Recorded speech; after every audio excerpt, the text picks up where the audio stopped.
तो इसके पहले वाले वीडियो में आपने देख लिया था कि हमने बताया था HCF के बारे में, ठीक है, वो भी यूक्लिड्स डिवीज़न का यूज़ करते हुए। यहाँ पर आपको क्या देखना है, इसके बाद क्या चीज़ें होती हैं कि आपके पास कोई भी दो नंबर दे दिया जाएगा, ठीक है, कोई भी दो नंबर दे दिया जाएगा, कैसे उनका एलसीएम फाइंड करेंगे, कैसे एचसीएफ फाइंड करेंगे। तो अगर आपके पास कोई भी दो नंबर दे दिया गया है, सपोज दैट ए और बी आपके पास दो नंबर दिया गया है, ठीक है, अगर यहां पर हम बात करें इन नंबर्स की, तो नंबर्स में क्या होता है कि इन दोनों का आप करते हैं प्राइम फैक्टराइजेशन।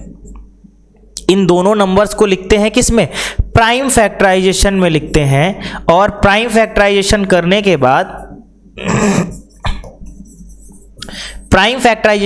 के बाद करते क्या है कि उनको उनकी पावर्स में लिख देते हैं। किस में लिख देते हैं, उनको उनकी पावर्स में लिख दिया जाता है, ठीक है। अब जब पावर्स में लिख दिया जाता है तो होता क्या है कि जो सबसे बड़ी पावर्स होती हैं, अगर वो हम लिखेंगे, सबसे बड़ी पावर्स की बात करें अगर वो हम लिखेंगे तो वो हो जाएगा उसका एलसीएम, वो हो जाएगा उसका क्या, एलसीएम। लेकिन अगर छोटी पावर्स की बात करेंगे वो देखा जाएगा तो वो होगा उसका क्या, स्मॉलर पावर। अगर उसकी बात करेंगे तो वो हो जाएगा हमारा क्या, एचसीएफ। इसको हम देख लेते हैं कैसे। देखिएगा, यहां पर अगर हम बात करें नंबर्स की तो हमारे पास दो नंबर हैं, पहला तो है 8 और दूसरा है 4, ठीक है। यहां पर अगर इसको हम इसके प्राइम फैक्टराइजेशन के फॉर्म में लिखेंगे तो ये क्या हो जाएगा, 2 मल्टीप्लाई बाय 2 मल्टीप्लाई बाय 2, ठीक है। आगे देखेंगे अगर इसको हम तो ये क्या हो जाएगा, 2 मल्टीप्लाई बाय 2। इसका मतलब यहां पर अगर हम देखेंगे तो ये हो जाएगा 2 की पावर 3, और अगर इसको हम देखेंगे तो ये हो जाएगा 2 की पावर 2, ठीक है भाई। अभी हमने क्या बताया आपको, अगर इसकी स्मॉलेस्ट पावर के टर्म्स में लिखेंगे तो वो हो जाएगा इसका क्या, एलसीएम। इसका मतलब अगर यहां पर एलसीएम देखेंगे तो क्योंकि यहां पर 2 की पावर 2 है, यहां पर 2 की पावर 3 है, इसका मतलब इसका एलसीएम क्या हो जाएगा, 2 की पावर 3। और अगर यहीं पर बात किया जाए एचसीएफ की तो एचसीएफ क्या हो जाएगा, जो स्मॉलेस्ट पावर होगा, क्योंकि दोनों में स्मॉलेस्ट पावर देखेंगे तो वो है 2 की पावर 2, तो वो हो जाएगा 2 की पावर 2। या फिर आप इसको ऐसे कह सकते हैं कि अगर सारे कॉमन नंबर्स का मल्टीप्लाई कर दिया जाएगा, जो जितने भी नंबर्स यहां पर होंगे सभी में कॉमन नंबर्स का मल्टीप्लाई कर दिया जाएगा तो वो हो जाएगा आपका एचसीएफ। लेकिन कॉमन नंबर्स के साथ साथ जितने भी नंबर्स हैं उन सभी को भी 1 टाइम्स मल्टीप्लाई कर देंगे तो वो हो जाएगा क्या, एलसीएम। एलसीएम में करना क्या होता है, आपको जितने भी कॉमन नंबर्स हैं उनको 1 टाइम्स मल्टीप्लाई करना है, और जो नॉन कॉमन नंबर्स हैं उनको भी मल्टीप्लाई करना है, क्योंकि वो नॉन कॉमन है, इसका मतलब वो 1 टाइम्स ही होंगे, तो यहां 1 टाइम्स बोलने की जरूरत नहीं है, ठीक है। तो ये हो जाएगा आपका क्या, एलसीएम और एचसीएफ। होता क्या है कि जब आपके पास दो नंबर्स होते हैं तो वहां पर एलसीएम और एचसीएफ के बीच में होता है रिलेशन, वहां पर एलसीएम और एचसीएफ के बीच में होता है क्या, रिलेशन होता है। देखिएगा क्या रिलेशन होता है, अगर आपके पास दो नंबर्स हैं तो उन दोनों नंबर्स का मल्टीप्लिकेशन अगर हम देखेंगे तो a multiply by b equals to होता है LCM of a and b multiply by HCF of a and b। क्या होता है कि अगर इन दो नंबर्स का मल्टीप्लाई किया जाए तो इन दोनों नंबर्स का मल्टीप्लिकेशन इनके एलसीएम और एचसीएफ के मल्टीप्लिकेशन के इक्वल होगा। दो नंबर्स का मल्टीप्लिकेशन उन्हीं दोनों नंबर्स के एलसीएम और एचसीएफ के मल्टीप्लिकेशन के इक्वल होगा। एक चीज ध्यान में ये रखना है कि यहां पर हम क्या बोल रहे हैं, दो नंबर्स, दो से ज्यादा होगा तो फिर उसकी कोई गारंटी नहीं है, ठीक है। उसके लिए क्या होता है अभी देखते हैं उसको भी। तो यहां पर अगर हम इसका एप्लीकेशन देख लें तो हमारे पास सामने एग्जाम्पल दिया हुआ है। क्या दिया हुआ है एग्जाम्पल हमारे पास सामने एग्जाम्पल दिया हुआ है कि अगर आपके पास इसका एलसीएम है क्या 2 की पावर 3 दैट इज 8 और यहां पर इसका एचसीएफ है 2 की पावर 2 दैट इज 4।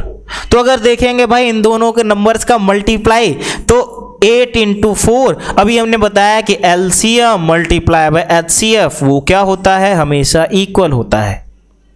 ठीक है, तो बस यही था। आपके पास अगर दो नंबर्स दिए होंगे तो ये आपके पास फॉर्मूला है और वो आपका क्या दिया गया है, इसका एप्लीकेशन यानी कि इसका एग्जाम्पल।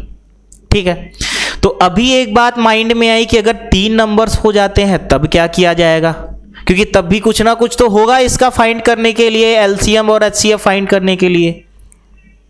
तो देखिए होता क्या है कि वहां पर अगर आपके पास 3 नंबर्स दिए जाएंगे, क्योंकि आप में मैक्सिमम 3 नंबर्स ही हैं, या तो 2 नंबर्स है या तो 3 नंबर्स है, तो हम दोनों को बता देते हैं क्योंकि इससे ज़्यादा आप क्वेश्चन नहीं पूछ सकते हैं क्योंकि आपके अभी सिलेबस में इतना ही है। ठीक है, चलिए देख लेते हैं आगे। तो हमने बताया कि अगर आपके पास अभी 3 नंबर्स आ जाते हैं, ठीक है, तो 3 नंबर्स आने पर क्या हो जाएगा, आपके पास एक नंबर हो गया ए, दूसरा बी हो गया और तीसरा हो गया सी।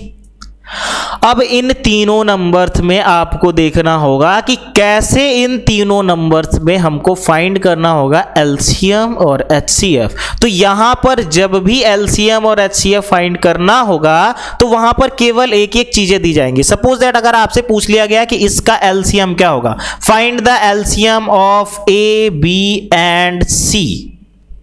Find the LCM of A, B and C. तो आपको करना क्या होगा भाई, करना क्या है, इन तीनों नंबर्स को सबसे पहले मल्टीप्लाई कर दो, A multiply by B multiply by C. ठीक है, जब इन तीनों नंबर्स को आपने मल्टीप्लाई कर लिया उसके बाद क्योंकि आपको फाइंड क्या करना है, यहां पर आपको फाइंड करना है एलसीएम, तो यहां पर आपको करना क्या है, इन सभी नंबर्स का फाइंड करिए एचसीएफ और उसी के साथ मल्टीप्लाई कर दीजिए। क्या करना है, इन सभी नंबर्स का फाइंड करना है। अगर एलसीएम फाइंड करना है तो यहां पर फाइंड करना होगा एचसीएफ और तीनों नंबर का एचसीएफ उन तीनों नंबर्स के मल्टीप्लिकेशन से मल्टीप्लाई कर दीजिए। ठीक है, आगे इसके डिनोमिनेटर में क्या होगा, तो इसके डिनोमिनेटर में क्या होगा, यहां पर जितने भी नंबर्स हैं यहां पर 2-2 का पेयर बनाइए, यहां पर 2-2 का पेयर बनाइए और पेयर बनाने के बाद उनका एलसीएम की जगह पर क्या फाइंड करना होगा, यहां पर एचसीएफ। 2-2 नंबर का पेयर बना करके एचसीएफ फाइंड करके सभी को मल्टीप्लाई कर दीजिए। क्या कर देना है, एचसीएफ किसका, A comma B multiply by HCF of B and C multiply by HCF of C multi comma A, C comma A. ठीक है, या ए कॉमा सी कुछ भी बोल सकते हैं। तो यहां पर अगर आपको एलसीएम फाइंड करना है तो इस फॉर्मूले का यूज करके आप एलसीएम फाइंड कर सकते हैं। ठीक है, लेकिन अगर यहीं पर एचसीएफ फाइंड करना हुआ तब क्या करेंगे, तो एचसीएफ फाइंड करने के लिए भाई क्या करना होगा आपको, इन्हीं तीनों नंबर्स का सपोज दैट आपको अगर एचसीएफ फाइंड करना हो गया तब क्या करेंगे, तो उसके लिए करना क्या है, इन्हीं तीनों नंबर्स का पहले तो मल्टीप्लाई कर दीजिए और अभी हमने बताया कि रेसिप्रोकल करना है। अगर एलसीएम है तो एचसीएफ, एचसीएफ है तो एलसीएम। तो यहां पर अभी फाइंड करना है एचसीएफ, इसलिए इन तीनों नंबर्स का हम क्या फाइंड कर लेंगे, एलसीएम फाइंड कर लेंगे। क्या फाइंड कर लेंगे, एलसीएम फाइंड कर लेंगे और डिनोमिनेटर में क्या लिखेंगे, वही सेम 2-2 नंबर्स का पेयर बनाएंगे, उनका फाइंड करेंगे एलसीएम और यहां पर डिनोमिनेटर में उनको रख करके क्या कर देंगे, सभी को मल्टीप्लाई कर देंगे। तो यहां पर हो जाएगा LCM of A comma B and LCM, यहां पर मल्टीप्लाई का साइन है ये, LCM of B comma C and multiply by LCM of A comma C या सी कॉमा ए, कुछ भी कर सकते हैं। तो ये हो जाता है जब आपके पास 3 नंबर्स दिए गए हों, वहां पर आपको एलसीएम और एचसीएफ फाइंड करना हुआ। ठीक है, तो यहां पर ये चीजें समझ में आ गई हैं। आगे क्या होता है, आगे ये होता है कि कैसे हम किसी भी नंबर्स को बिना सॉल्व किए हुए ये बता दें कि ये टर्मिनेटिंग नंबर्स है नॉन टर्मिनेटिंग नंबर है, और नॉन टर्मिनेटिंग में है भी तो नॉन टर्मिनेटिंग का रिपीटिंग या नॉन रिपीटिंग नंबर है। खैर इतना पूछा नहीं जाता है, पूछा केवल इतना जाता है कि क्या ये टर्मिनेटिंग नंबर है एंड क्या ये नॉन टर्मिनेटिंग नंबर्स होगा। तो यहां पर अगर ऐसा क्वेश्चन पूछ दिया जाएगा तो आपको वहां पर यह भी दिया जाएगा कि बिना सॉल्व किए हुए इसको बताना है। तो उसके लिए क्या करना होगा भाई, खैर ये एक अलग सा टॉपिक है, लेकिन यहीं पर आपको समझा देते हैं, ठीक है। तो अगर आपके पास दिया जाएगा कोई भी, क्योंकि अगर ऐसा नंबर दिया जाएगा तो फ्रैक्शनल फॉर्म में होगा, फ्रैक्शनल फॉर्म में हो जाएगा, चलिए भाई P/Q के फॉर्म में होगा, जहां पर P और Q दोनों क्या होते हैं, इंटीजर्स होते हैं। पिछले वीडियो में ही अभी हमने बात किया था कि P and Q belongs to integer and Q not equals to 0 integer. P 0 हो सकता है लेकिन Q 0 नहीं हो सकता है। तो आगे देखते हैं, यहां पर हमने बताया कि कैसे हम किसी भी क्वेश्चन को बिना सॉल्व किए हुए ये बता सके कि इसका जो आंसर आएगा वो टर्मिनेटिंग होगा कि नहीं होगा, नॉन टर्मिनेटिंग आएगा। तो इसके लिए क्या होगा, एक मैजिक ट्रिक है, वो क्या है कि अगर कभी भी इसको हम फैक्टर्स के फॉर्म में लिखते हैं, न्यूमिनेटर से हमें कोई मतलब नहीं, अभी बात चल रही है केवल किसकी, डिनोमिनेटर की। तो अगर हम इसको फैक्टर्स के फॉर्म में लिख रहे हैं और फैक्टर्स के फॉर्म में लिखते हैं तो वो 2 की पावर एंड 5 की पावर में आता है। किसकी पावर में, 2 की पावर में। यहां पर सपोज दैट कुछ भी हो सकता है तो हमने n लिख दिया, यहां पर कुछ भी हो सकता है तो हमने m लिख दिया। तो 2 की पावर में और 5 की पावर में कुछ भी होता है, उसका क्या, डिनोमिनेटर, तो ही वो हो सकता है किस फॉर्म में, तो भी वो हो सकता है टर्मिनेटिंग फॉर्म में, ठीक है। अब हम ये कैसे कह सकते हैं कि वो टर्मिनेटिंग फॉर्म में 2 और 5 के मल्टीप्लिकेशन से ही होगा। तो होता क्या है, जब हम 2 और 5 को मल्टीप्लाई करते हैं ना तो ये हो जाता है 10। और अगर आप किसी भी नंबर्स को, सपोज दैट आपके पास कोई नंबर है, अगर आपके पास एक नंबर है ये, अगर आप यहां पर 10 लिखेंगे तो ये क्या हो जाएगा 1.7, तो ये टर्मिनेटिंग हमेशा होगा। कब, जब यहां पर 10 होगा। और 10 कब आ सकता है, जब 2 और 5 होगा। एक चीज और ध्यान में अभी रखना है, वो क्या ध्यान रखने वाली बातें हैं, वो ये हैं कि जब हमारे पास 2 और 5 होगा तो इनकी पावर्स n और जो m है वो ऑलवेज इक्वल होनी चाहिए।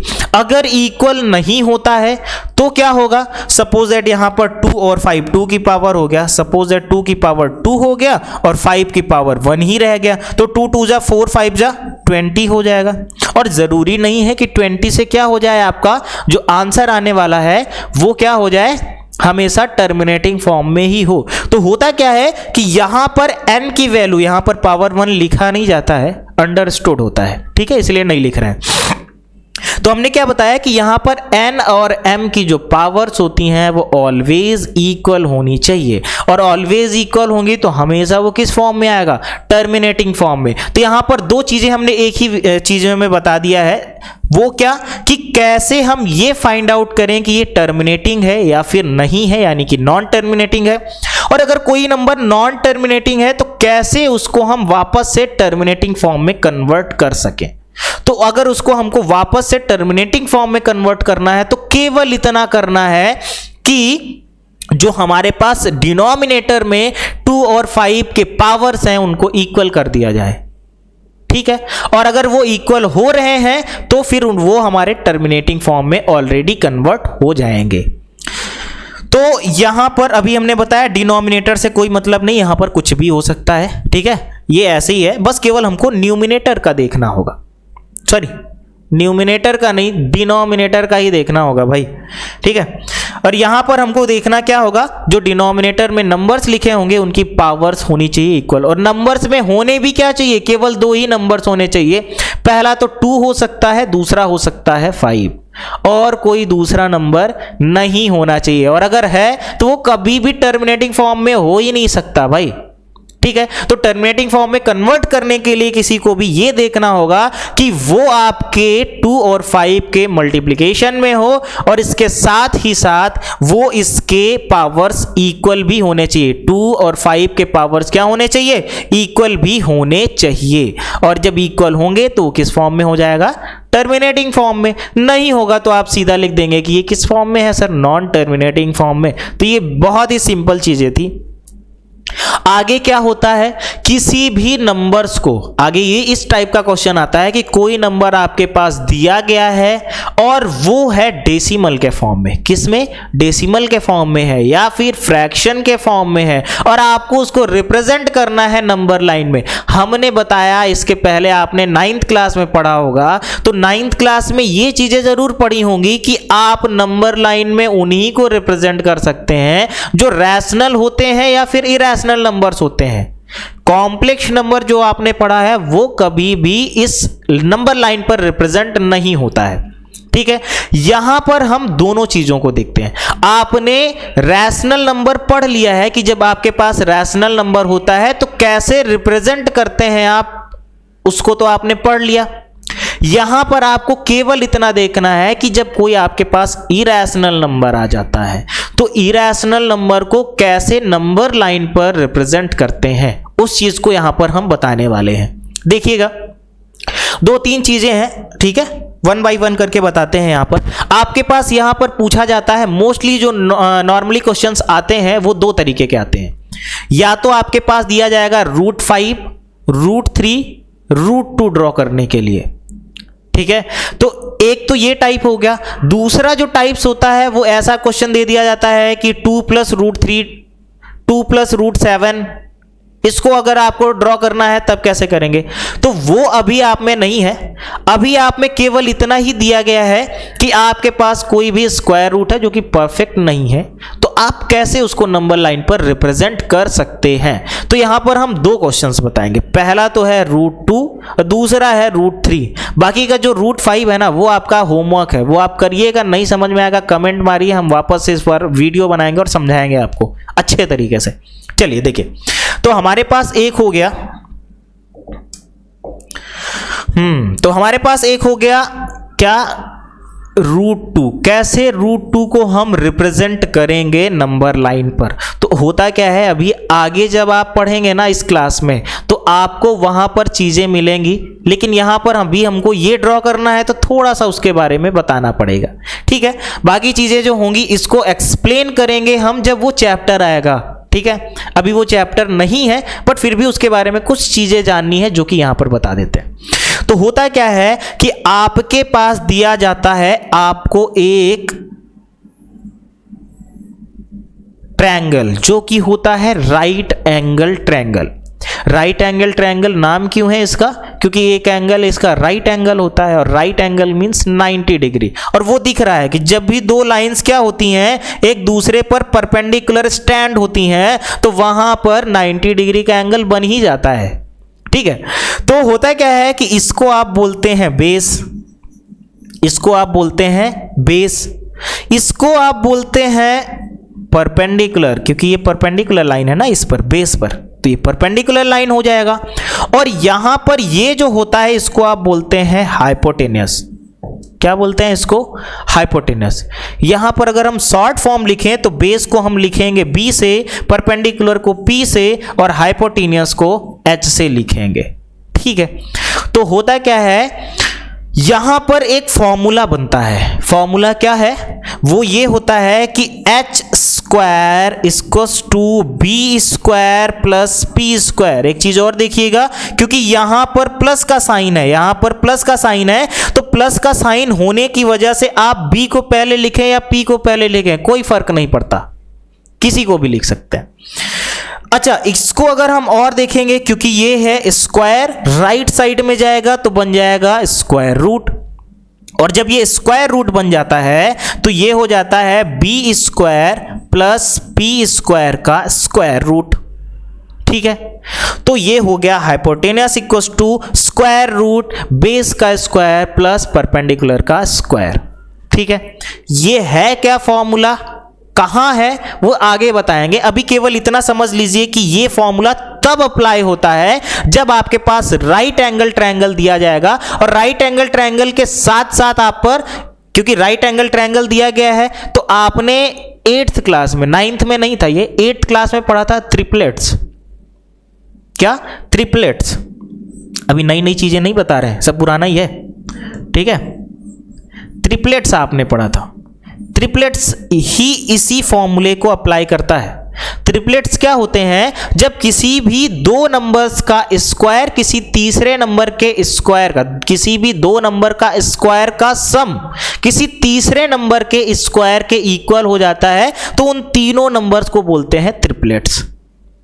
ठीक है। इसका एग्जाम्पल अगर हमको देखना है तो इसका एग्जाम्पल क्या होता है? आपके पास दिया गया है 2, आपके पास दिया गया है 3 और आपके पास दिया गया है 4।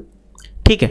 अब यहां पर अगर हमको ट्रिपलेट्स देखना होगा, सॉरी 2 3 4 नहीं होगा, ठीक है। आपके पास दिया जाएगा 3 4 5, ट्रिपलेट्स 2 3 4 नहीं होता है। आपके पास दिया जाएगा 3 4 एंड 5, ये आपके पास नंबर्स हैं। अगर यहां पर इसको ट्रिपलेट्स देखना होगा हमको कि हैं या फिर नहीं है, तो करना क्या होगा? आपको 3 का स्क्वायर करें, 4 का स्क्वायर करें, दोनों को प्लस कर दीजिए और अगले वाले नंबर का स्क्वायर देखिए क्या उसके इक्वल है, और अगर है तो हो जाता है वो ट्रिपलेट्स। देखिए 3 का स्क्वायर होता है क्या? 9, 4 का स्क्वायर होता है 16, और इन दोनों को प्लस करेंगे 25, और अगला दिया गया है 5 का स्क्वायर करेंगे तो 25। और यही हमने बताया कि जब दो नंबर्स का स्क्वायर का प्लस किसी तीसरे नंबर के स्क्वायर के इक्वल हो जाता है तो वो तीनों नंबर्स हो जाते हैं ट्रिपलेट्स, और वो आता है इससे। अच्छा, इसका नाम क्या है? ये एक थ्योरम है और इसका नाम है पाइथागोरस थ्योरम। ठीक है। पाइथागोरस थ्योरम इसका नाम इसलिए दिया गया था क्योंकि इसको एक मैथमेटिशियन थे जिनका नाम था पाइथागोरस, और उन्होंने इसको बताया है, इसलिए इस थ्योरम को बताया जाता है, बोला जाएगा पाइथागोरस थ्योरम। ठीक है। चलिए, तो हम वापस से अपने क्वेश्चन में आते हैं। वो थोड़ा सा चीजें अलग थी, और क्योंकि वो इसलिए बताया गया क्योंकि ये सॉल्व होना उसी से है। तो इसको आप हमेशा क्या करेंगे कि जब भी लिखेंगे आप दो नंबर्स में लिखेंगे। हमेशा जो आपका बेस होगा वो कुछ भी हो सकता है, लेकिन आपका जो परपेंडिकुलर लाइन होगा वो कितना होना चाहिए? हमेशा 1 होना चाहिए। तो अगर आपके पास 2 है तो आपका परपेंडिकुलर 1 हो गया, तो आपका बेस भी क्या होगा? 1। और अगर आप 1 का स्क्वायर और 1 का स्क्वायर करेंगे, क्योंकि 1 और 1 का स्क्वायर करेंगे तो 1 ही होगा, और 1 + 1 हो जाएगा 2। ठीक है। चलिए, तो यहां पर हम इसको रिप्रेजेंट करते हैं नंबर लाइन में। अब अगर नंबर लाइन पर रिप्रेजेंट करना होगा हमको, तो नंबर लाइन पर रिप्रेजेंट करने के लिए क्या होगा? सबसे पहले तो हमको चाहिए होगा एक नंबर लाइन ही चाहिए होगा जिसपे आप इसको रिप्रेजेंट कर सकें। ये हो गया आपका 0, ये हो गया 1, ये हो गया 2, और इधर आएंगे तो नेगेटिव का -1 -2 जाएगा। ठीक है। नेगेटिव का नहीं ले रहे हैं क्योंकि कोई नंबर ही नहीं है नेगेटिव का। आगे देखते हैं। तो करना क्या होगा? इसको जब नंबर लाइन पर रिप्रेजेंट करना होगा तो हमने बताया यहां पर आपके पास एक नंबर है वो है बेस, और दूसरा जो नंबर है वो क्या है? परपेंडिकुलर। क्या है? परपेंडिकुलर। तो आपको यहां पर जब रिप्रेजेंट करना होगा, तो आपको यहां पर रिप्रेजेंट करने के लिए सबसे पहले करना क्या होगा? आप 1 यूनिट की एक लाइन ड्रॉ करेंगे। हमने यहां पर यूनिट इसलिए बोला है कि यहां पर 1 सेंटीमीटर भी हो सकता है, 2 सेंटीमीटर भी हो सकता है। आप हर एक नंबर्स के बीच में जितना गैप देंगे वही आपका यूनिट हो जाएगा। ठीक है। तो आप सबसे पहले 1 यूनिट का, क्योंकि यहां पर 1 है जो कि बेस है, ये है आपका बेस, और ये हो गया आपका परपेंडिकुलर। तो बेस में 1 है, अब परपेंडिकुलर में भी 1 है। इसका मतलब आप इस लाइन से क्या करेंगे? एक 1 यूनिट का परपेंडिकुलर लाइन ड्रॉ कर देंगे, और अगर इसको आप यहां से इसके साथ मिला देते हैं लाइंस को, तो ये क्या हो जाता है? क्योंकि देखिए ये 1 है, ये 1 है, तो ये हो जाएगा √1 + 1 दैट इज 2 हो जाएगा। अब आगे क्या करना है भाई? आपने पढ़ा है कि अगर कोई एक लाइन है उसको हमने रेडियस लेट कर लिया है तो ये हो जाता है हमारा सेंटर, जो कि जिसको बोलते हैं ओरिजिन, और इसको हम लेट करके सेंटर यहां से बना सकते हैं, बहुत ही इजीली एक सर्कल बना सकते हैं। क्या बना सकते हैं? एक सर्कल बना सकते हैं। तो लेट कर लीजिए ना, जो आपके पास ये लाइन है जहां पर स्क्वायर रूट 2 है, ये हो गया आपका क्या, एक ये हो गया आपका रेडियस, और इस रेडियस से बना देना है आपको सर्कल। तो ये हो गया हमारा सेंटर जहां पर 0 है, और इससे हमने रिलेट किया, ये हो गया रेडियस, और यहां से ये बन गया हमारा क्या, स्क्वायर रूट 2। तो जहां पर ये हमारे नंबर लाइन को कट करेगा वही हो जाएगा हमारा स्क्वायर रूट 2। यहां पर बहुत क्लियरली इमेज नहीं बनाया जा सकता, वो इसलिए नहीं बनाया जा सकता क्योंकि यहां पर चीजें हमारे पास जो फिक्स नहीं है। आप इसको कॉपी में बनाइएगा तो सेम यूनिट लीजिएगा तो बहुत ही क्लियर इमेज यहां पर दिखेगा आपको। ठीक है, चलिए आगे देखते हैं। तो ये हो गया रिप्रेजेंटेशन किसका, स्क्वायर रूट 2 का। और जितना इजी स्क्वायर रूट 2 का है उतना ही इजी कहीं स्क्वायर रूट 3 का भी है, बहुत ही इजी है, वो भी देख लेते हैं उसको भी। चलिए, तो अगर आपके पास नेक्स्ट क्वेश्चन दिया गया है स्क्वायर रूट 3 का, तो स्क्वायर रूट 3 को अगर नंबर लाइन पर रिप्रेजेंट करना है तो आप इसको करेंगे क्या। सबसे पहले हमने बताया कि आपका परपेंडिकुलर हमेशा 1 ही होना चाहिए। क्या होना चाहिए, 1। तो आप इसको लिखेंगे 1 का स्क्वायर। इसके पहले यहां पर क्या लिखा जा सकता है कि ये 3 हो जाए, यहां पर होना चाहिए 2, क्योंकि यहां पर जो भी नंबर लिखा जाएगा स्क्वायर में लिखा जाएगा, इसलिए आप इसको लिखेंगे स्क्वायर रूट 2। स्क्वायर रूट से स्क्वायर कैंसिल आउट हो जाएगा, 2 + 1 = 2 हो जाएगा क्या, 3। इसका मतलब क्या हो गया कि हमारा जो बेस है वो होना चाहिए स्क्वायर रूट 2, और जो हमारा परपेंडिकुलर है वो होना चाहिए 1। मतलब अगर हमको स्क्वायर रूट 3 को नंबर लाइन पर रिप्रेजेंट करना है तो हमको सबसे पहले रिप्रेजेंट करना होगा स्क्वायर रूट 2 को, क्योंकि जब तक स्क्वायर रूट 2 नहीं रिप्रेजेंट हो जाता तब तक हम 3 को नहीं कर सकते। इसका छोटा सा यहां पर हम फिगर ड्रॉ कर लेते हैं, देखिएगा। तो फिगर ड्रॉ करेंगे यहां पर, ये हो गया हमारे पास एक नंबर लाइन, नंबर लाइन पर ये हो गया 0, ये हो गया 1, ये हो गया 2।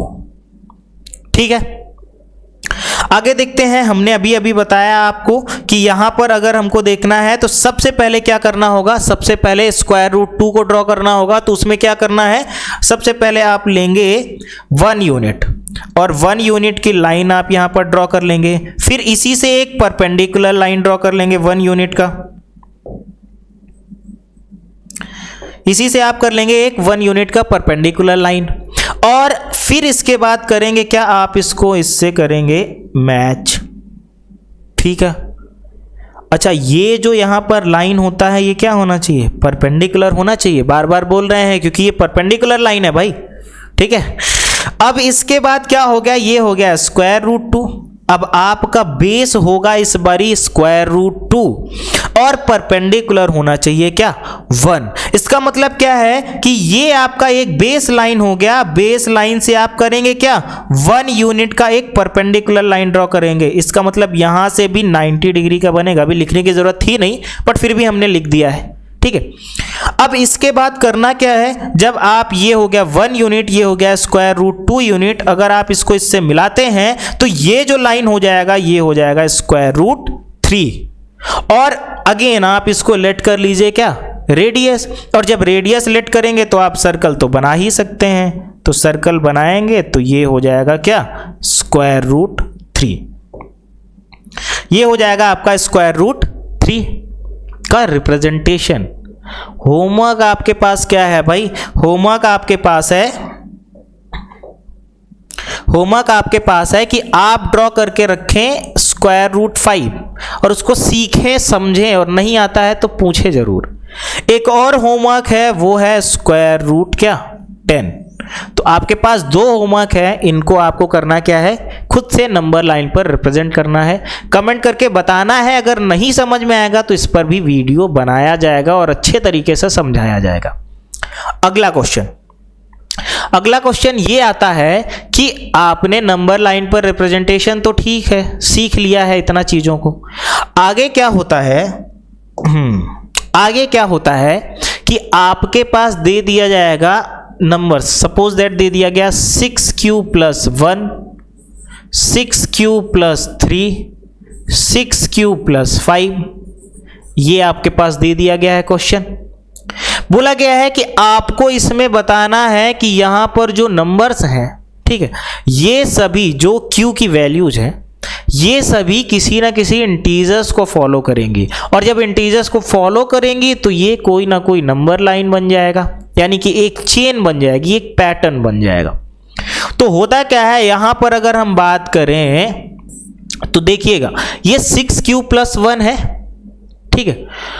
अब अगर इसको हम यहां पर देखेंगे तो इसको हम यहां पर लिख सकते हैं क्या, 6q + 3 को, तो यहां पर जो q की वैल्यू हो सकती है, क्योंकि वो कोई ना कोई तो इंटीजर होगी ही होगी, ठीक है, तभी हम इसको लिख सकते हैं यूक्लिड्स फॉर्म में, तभी हम इसको किस में लिख सकते हैं, यूक्लिड्स के फॉर्म में लिख सकते हैं। तो अगर हमको इसको यूक्लिड्स के फॉर्म में लिखना है तो हमारा ये जो q की वैल्यू होनी चाहिए वो कोई ना कोई इंटीजर्स होनी चाहिए।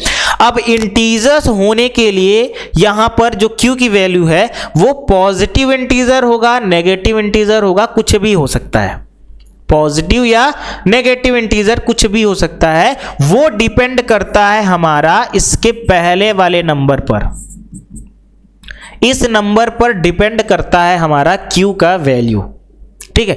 अगर ये पॉजिटिव है तो पॉजिटिव होगा, अगर ये नेगेटिव हुआ तो वो नेगेटिव होगा। एक चीज और यहां पर वो क्या होगा कि यहां पर ये जो 6 है, ये जो यहां पर 6 है, इसकी वजह से जो हमारा रिमाइंडर है यानी कि जो r की वैल्यू है वो उससे बड़ा हो ही नहीं सकता है, इससे बड़ा नहीं हो सकता है, वो आपने इसके पहले यूक्लिड्स डिवीजन लेमा में देख लिया है। इसी वजह से यहां पर 1, 3 और 5 दिया गया है, इससे बड़ा कोई नंबर नहीं दिया जा सकता, क्योंकि 1, 3, 5 के बाद 7 आना चाहिए इस पैटर्न की अगर बात करें, और 7 नहीं आ सकता है। 7 नहीं आने का रीजन क्या है कि यहां पर हमारे पास नंबर क्या है, 6 है। एक चीज और इसमें देख लेते हैं, वो क्या है कि यहां पर जो a, b और c की वैल्यू होगी वो वैल्यू हमेशा क्या होगी, 6 से बड़ी होगी, 6 से बड़ा होगा a, b और c, हमेशा बड़ा होगा, ठीक है। और 6 से बड़ा होने का चांस क्यों है, क्योंकि हमारे पास यहां पर रिमाइंडर कुछ ना कुछ बच रहा है, यानी कि r की वैल्यू कुछ ना कुछ आ रही है। इवन अगर ये 0 आता तब क्या केसेस दूसरा होता, लेकिन यहां पर r की वैल्यू 1, 3, 5 आ रहा है, इसका मतलब क्या है कि यहां पर a, b और c की वैल्यू कुछ ना कुछ होनी चाहिए, और वो वैल्यू होगी हमेशा 6 से ग्रेटर, ठीक है। तो आज के इस वीडियो में यहीं तक, इसके आगे जो होगा आपने अभी तक देखा था कि कैसे रैशनल नंबर को हम रिप्रेजेंट कर सकते हैं, कैसे इरैशनल नंबर को रिप्रेजेंट कर सकते हैं, वो यहां पर हमने आपको बता दिया है। आगे हमने ये भी बताया आप लोगों को कि कैसे बिना किसी क्वेश्चन को सॉल्व किए हुए हम ये बता सकते हैं कि इसका आंसर टर्मिनेटिंग आने वाला है या नॉन टर्मिनेटिंग आने वाला है।